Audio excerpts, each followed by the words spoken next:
Welcome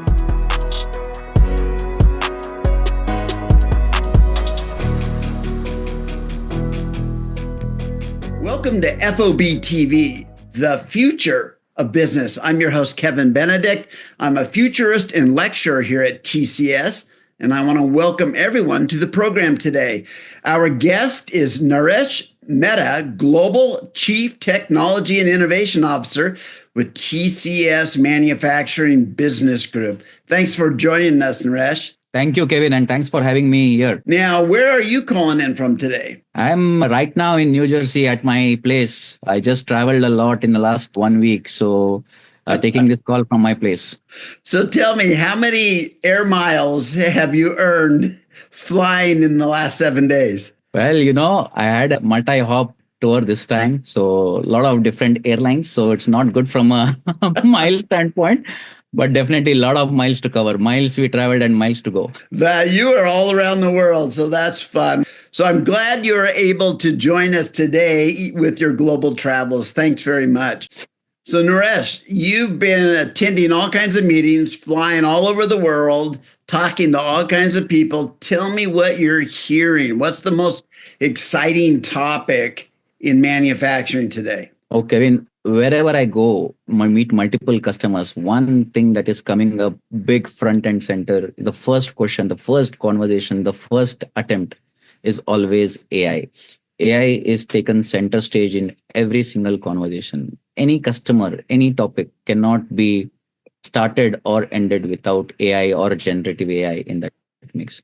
So, and we don't see just in conversations, we are looking at that. I can tell you it is coming to life.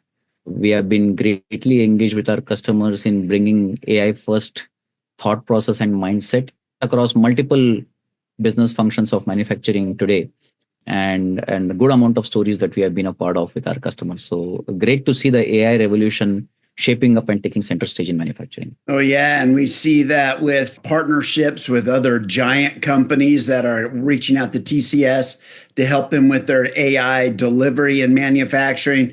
I think this week I saw an announcement from TCS as well about partnership with a robot company to help deliver some robots to different manufacturers too. This is just becoming so much fun. So how do you see AI impacting the location of where manufacturing hubs are? Is it going to encourage people to reshore, to nearshore, to move to different areas? What do you think the impact of AI will be on locations of manufacturing? In my honest view, when you say locations, I think the physical locations where they are put up, I don't think so. AI is going to have a big impact on the location strategy. In fact, if at all anything, AI would enable, even places where in which the network connectivity and everything was a big issue. I think those places are also now coming up and becoming greenfield AI first manufacturing facilities. Wow. For us, if you look at, and I can quote some of one of the customers in India, in one of the states, that was the remotest location. And that is one plant which has embraced AI so much that more than 60 operations there happen autonomously with AI. So it is happening in the most remotest places you could ever imagine where AI could come to life. Location strategy wise, if you look at it, yes, you need a lot of cutting edge AI edge network connectivity. But today, with the availability of technology, location doesn't create a big impact. However, what would create an impact is the aspect of how do you approach AI? Whether you are approaching AI as a retrofit layer to be built on top of existing systems in a brownfield setup, or whether you look at a design for intelligence, I think that's the core fundamental shift. If you ask me, will be the game changer.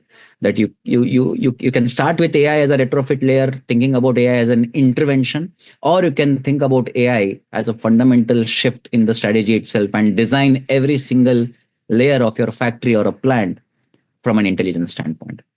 Oh, that's going to be so interesting to not only watch, but participate in.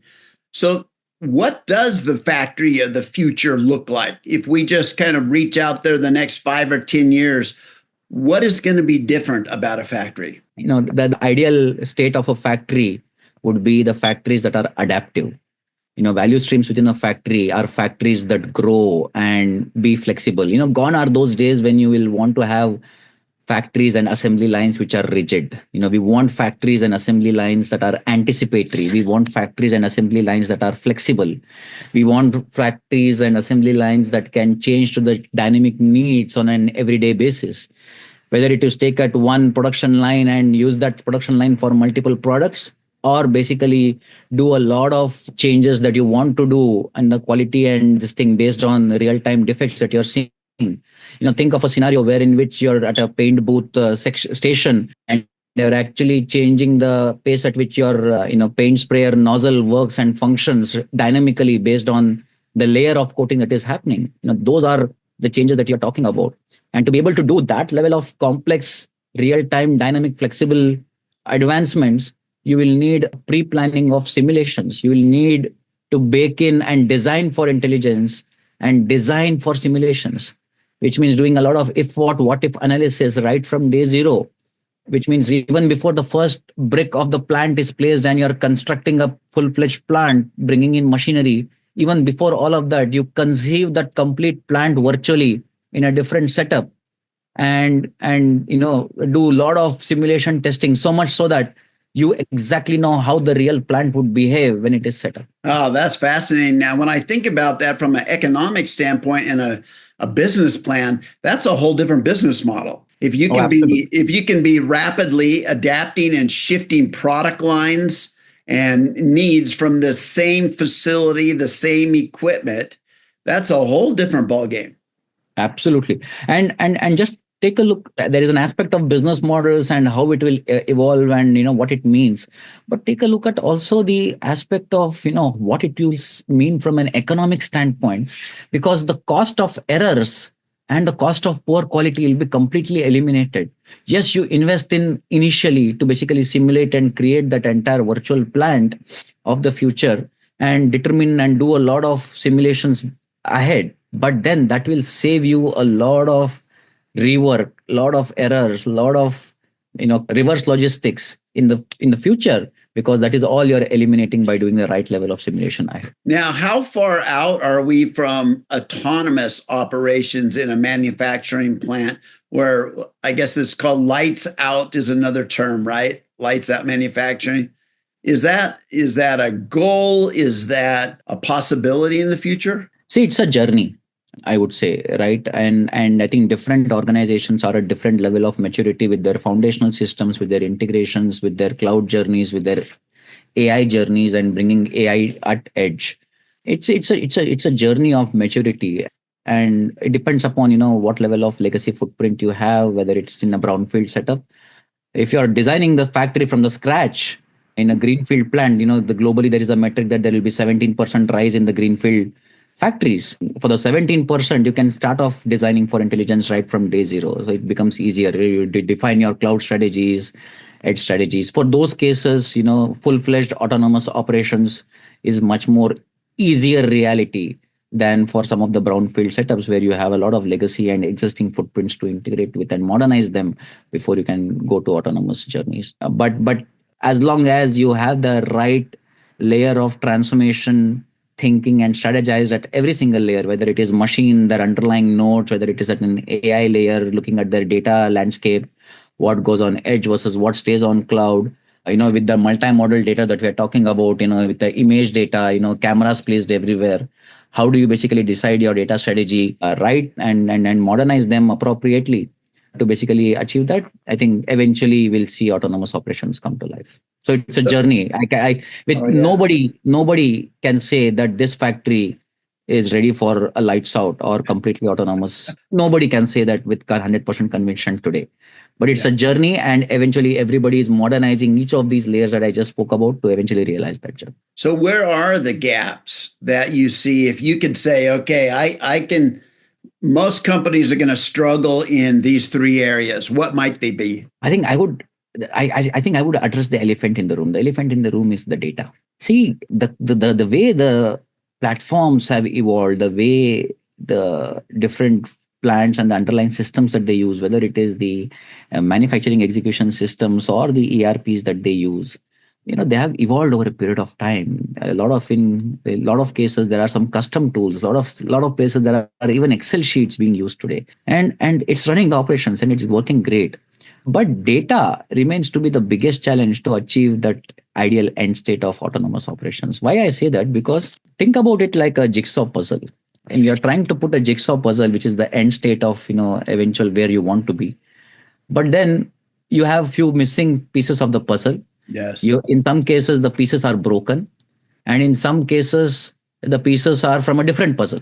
Yes. That's the current state of complexity of data footprints in organizations. There is missing data, there is misrepresented data, there is data for duplication, and there is data which is completely broken or quality is not there. There is no lineage. And you have to get all of this in right shape before you can build models on top of that, before you can basically look at optimizing and creating insights and actioning the robots which can get to 100% eventual autonomous operations. In order to do that, you need to fix your data landscape. That's the biggest elephant in the room. So how do you do that? We have been talking about using data for AI, but right now I think before even data can transform business and factory floors and plants, AI should first transform data. So we are using AI for data before data for AI, which means how can you bring in AI to address these gaps of missing data? How can you look at data using AI to enhance data quality? How can you use basically AI to generate synthetic data to basically complement the existing data and address the missing pieces of the puzzle? So AI for data is taking center stage and looking at aspects of automating feature engineering, creating data annotations and labeling at that automated space, and then bring that maturity in the data landscape. And once that maturity is established, creating the layers on top of that becomes much, much more easier. So one of the biggest challenges and areas that companies that have digital twins and AI and interconnected systems, they are all looking to improve the prediction and prevention of issues. Talk to us about those two P's, prediction and prevention, and how this can all come together to improve those areas. Yeah. See, I think there's an aspect of predicting a particular incident to happen on the factory shop floor or in the field services or wherever the repair technicians go out. And then there is an aspect of preventing that, right? It's basically preventative focus is basically avoiding a particular incident and being more anticipatory. Predicting is FYI, preventing is FYA, which is you're taking an action on your insight, right? It's closing the loop between data to action, right? And I'll tell you where the maturity right now is in each one of these. A lot of organizations today, where we have also partnered, initially started off predicting the issues, which is basically saying, okay, based on so and so past data, based on the outages that have happened in the past, based on the incidents of different machines that we have seen, based on the shop floor worker hazards and incidents that we have seen, these are the potential incidents that could happen for a given data set. And this is a possible scenario. That is predictive analytics saying, okay, this is a trend, this could happen, while looking at the past data, past history, and learning from that. But there is an aspect of using that insight and taking an action on that, right? Which is basically saying that I look at that past data, I use that insight, but I also look at condition today and I look at external aspects. So merge the internal enterprise knowledge with some external data and take an action, generate an action to prevent that incident from happening completely. So you're bridging that aspect of insight to action by moving from predictive to preventive. And there have some organizations who have basically crossed that journey. Again, to cross that journey, you need to have the right level of reasoning capabilities around your models to do an explainability baked in, which is why you took an action the way you took an action, right? Because you don't want to take an action and create an autonomous systems which will eventually be there. Of course, there is an aspect of bringing human in the loop where even if you're taking an action, that action is taken by an human at the end. You're not autonomously driving everything for today, right? So there is an action that you can basically take, and generating those actions from predictive to preventative. Generative AI has been front and center in generating those recommendations because of their ability to look at a lot of documented data, structured data, but also look at unstructured documentation, right? Look at the tacit knowledge of workers on the ground and convert that tacit knowledge to generative AI recommendations. I think that's a long list of things that we are doing with our customers in that space. So then you look at the role of a manager and a supervisor and an executive. More and more of those decisions are going to be made using augmentation from AI and assistance from AI, and kind of changing the whole future role of management, it seems like. Is that It's how you human. see it? The future is human plus AI for sure. Yeah. Wow. So let's talk about edge computing. So you're wanting to push more of that thinking, that acting, that seeing, that adaptiveness, and you're working with cobots that are working alongside of humans. So a lot of that computation and reaction and action in real time needs to be pushed out to the edge. Talk to us about that. Yeah, I think today the concept of edge is no longer another topic, particularly in the manufacturing enterprise where you have see a lot of OT data coming to shape. Why I say that? Because in manufacturing enterprise, particularly let's say on install base where you have service and repair technicians working, or on the factory floor where you have the shop floor workers, you are working with data, and the right level of transformation will only come with IT OT integration. You cannot keep OT out of conversation in any manufacturing enterprise and transformation in that context. What it means from an edge and cloud perspective, there are use cases that will need to have data processing at edge. Whether you want to basically take an actionable insight for a machine, or let's say a 6-axis robo, or whether you want to realize operations wherein which you're fine tuning a particular parameter in the context of, let's say, the paint sprayer example that I just gave. Yes. Delivering edge computing and being ready with that level of data processing on edge is an important aspect. Now, what it means for organizations to build strategies for edge computing, right? See, it's also an aspect of what level of ultra low latency you need for specific use cases. The future is not only edge. The future is a hybrid mix of cloud and edge, right? And there's an aspect of cost also associated with it, which means how can you basically move the specific data loads or data workloads on cloud, wherein which you can do analytics and use it as a retro input for your AI on edge, and what level of inferencing you need on edge to basically do that ultra low latency decisions. I think that's the good balance of use cases and strategies that we'll need to conceive and fine tune for our customers. And it is not one single recipe that will work for our customers saying, okay, it's one size fits all kind of a solution. No, every customer, their underlying software defined controls, their systems on the ground, their PLCs, their maturity with respect to integrations and data are different. So every customer is on their different journey when you talk about their edge and cloud strategies. But with a lot of compute cost coming down and AI at edge can be delivered with lower inference cost, I think you'll soon start seeing a great uptick on edge use cases. DeepSeek, for example, recently came up with a very, very interesting thought process. At least I'm a bigger fan of their underlying approach, which is reasoning first, knowledge next, versus knowledge first, reasoning next. Every model today works on the principles of building knowledge first, fine tuning the model with the knowledge, and then let the model reason.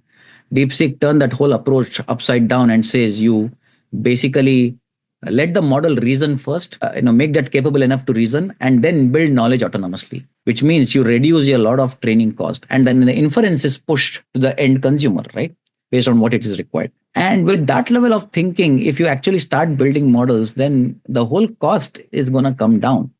If that cost is going to come down, then the ability for us to realize AI at edge use cases is greatly enhanced because that entry barrier is taken off. So in that sense, AI on edge in terms of adoption and bringing more complex use cases to life will soon start taking, it's already being done, but it will soon start taking more prominence with respect to adoption with our customers. So Naresh, let's talk about innovation. When we look at the maturity curve of these environments that we're talking about that make them more real time and more automated and more intelligent, all of these things on this maturity curve. As it matures, what does that do to the ability to innovate? Does it make it easier to innovate in those environments because you've created an environment where the maturity allows a faster, innovation chain? What do you think? Yeah. I think it's a great question. Let me think of an example to illustrate this, right? So, say for example, recently we worked with an aerospace OEM, aircraft OEM, and in their space for their factories, we identified about 24 use cases of putting computer vision and basically looking at improving the quality, do visual defect detection, reduce the cost of poor quality, and whatnot. And as we built those use cases, when we were at the sixth use case out of the 24, we realized that it's time to create a platform of just doing computer vision. So the use case led to creating a computer vision platform which is architected, and that will be one single platform that could source any computer vision use cases, right? Visual defect detection, just looking at creating an anomaly detection. Yes. Aspect of missing parts, let's say on the assembly line, basically you're looking at different assemblies being done, different parts, and by visual defect detection you identified what is the missing part, or you basically look at a particular snag, or you see it's a paint defect. There could be multiple use cases that you could see from this thing. So what the use case led to creating a platform. Now that platform is leading us to basically look at another element of innovation, wherein which you are taking that platform and looking at saying, how can I use this platform to design for intelligence from ground up, right? So in a retrofit AI factory, you are actually using a use case to basically, so AI and the use of computer vision techniques is helping us grow in that innovation maturity, where you are every single time as you are implementing these capabilities, you are getting into that product and platform thinking and innovating newer use cases. The more innovating your newer use cases, you are conceiving a different set of different use cases, eventually increasing the throughput and the yield in the factory floor. So if an aircraft OEM is manufacturing 10 to 12 aircrafts a month, it helps them produce even one aircraft additionally. It's a big win for them. Wow, that's fascinating. So let's kind of pull all of this in, everything that we've discussed today and everything that we're learning here. And let's just talk about what are the limitations. If we have this vision in 10 years on the maturity curve where a manufacturing environment could be, what are the innovations that are still lacking to get us there in a cost-effective and efficient manner? What are the where are the gaps? Yeah, I think the biggest. So if you ask me and paint a journey, the journey would be broadly classified in three different buckets. There are our customers who need to do a catch up. It's a parity catch up where industry is and where some of our customers are. I think there are some customers who need to do that catch up game. Yep. Then there are other set of customers who basically are in the differentiator segment, right? They are building capabilities which are differentiating themselves in the innovation journey. And then there are a few set of customers who are in the disruptor journey, which means they are disrupting the market with a completely new thought process. Very few, but there are there. So it's a journey of how you go from competitive parity to differentiation to disruption. And in that journey, there are different nuances. In the parity, you need to get your data strategy right. That's a starting foundation. Get the data estate modernizations right. Get your edge and cloud strategies right. Look at your aspects of, if you're eventually looking at software defined factories, then it is important that you first take care of your core layers and get that maturity in place. Right. From a differentiation perspective, bring that right AI first mindset. You start looking at aspects of, bringing the right level of interventions at different places. The computer vision example that I gave for an aircraft OEM is the element of differentiation. You're creating a platform of all computer vision use cases so that you don't need not build every use case right from scratch. You're creating a platform with all the platform product mindset, and then you're bringing use cases as and when it can. So you're thinking AI first at every point in time.